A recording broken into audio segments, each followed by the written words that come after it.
మా ఇంటి బంగారం మూవీ చూసొచ్చా. అసలు ఈ మూవీకి ఈ టైటిల్ సెట్ అవ్వలేదు అనిపించింది. మా ఇంటి బంగారం కన్నా మా సమంత బంగారం అని పెట్టుకోవాల్సింది. Perfect apt అయ్యేదన్నమాట. తన 200% ఎఫర్ట్స్ పెట్టింది. ఎక్స్ట్రాడినరీగా ఉంటుంది అన్నమాట స్క్రీన్ ప్రెసెన్స్ అయితే. హీరోలకే కాదు హీరోయిన్స్కి కూడా స్ట్రాంగెస్ట్ కంబ్యాక్స్ పాసిబులే అని ప్రూవ్ చేసింది మూవీలో కొన్ని ఫ్లాస్ అండ్ కొన్ని సీన్స్ అనేవి ల్యాగ్ ఉన్నాయి. కానీ సమంత ఎక్కడ మనల్ని డిసప్పాయింట్ చేయదన్నమాట. తన ఆరాతో మూవీ మొత్తం అట్లా లాక్కుని పోతుంది. అండ్ ఈ మూవీలో నాకు బాగా నచ్చింది ఏంటంటే యాక్షన్ సీన్స్ ఒక్కొక్కటి కూడా ఎక్సలెంట్గా డిజైన్ చేశారు. అన్నీ కూడా సమంత శారీ కట్టుకునే చేస్తుంది.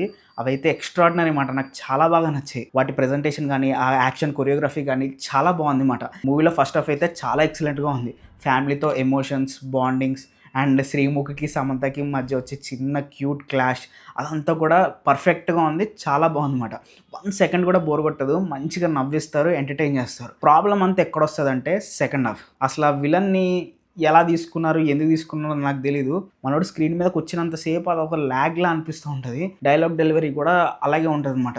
మనోడు సీన్స్ కూడా కొన్ని ఇల్లాజికల్గా ఉంటాయి. సో దానివల్ల నాకు కొంచెం చిరాకు వచ్చిందన్నమాట. సెకండ్ హాఫ్లో విలన్ సీన్స్ కొన్ని ఉంటాయి. అవి కాస్త ఎడిట్లో లేపేసి అండ్ వీలైతే ఆ విలన్నే మార్చేసి ఇంకొకరిని పెట్టి ఆ క్యారెక్టర్ మీద కొంచెం వర్క్ చేసి ఉంటే మూవీ ఇంకా బాగుండదన్న ఫీలింగ్ వచ్చిందన్నమాట. అంటే ఓవరాల్గా మూవీ మంచి ఫ్యామిలీ ఎంటర్టైనరే, కానీ కాస్త ల్యాగ్ అనిపిస్తూ ఉంటుంది అన్నమాట. మూవీ అయితే ఫ్యామిలీతో సహా వెళ్ళి మంచిగా ఎంజాయ్ చేయొచ్చు. కొన్ని సీన్స్ అయితే చాలా హై ఇస్తాయి, మంచిగా ఎంజాయ్ చేస్తాం అన్నమాట. సరే మరి నెక్స్ట్ వీడియోలో మళ్ళీ కలుద్దాం. అంతవరకు బాయ్.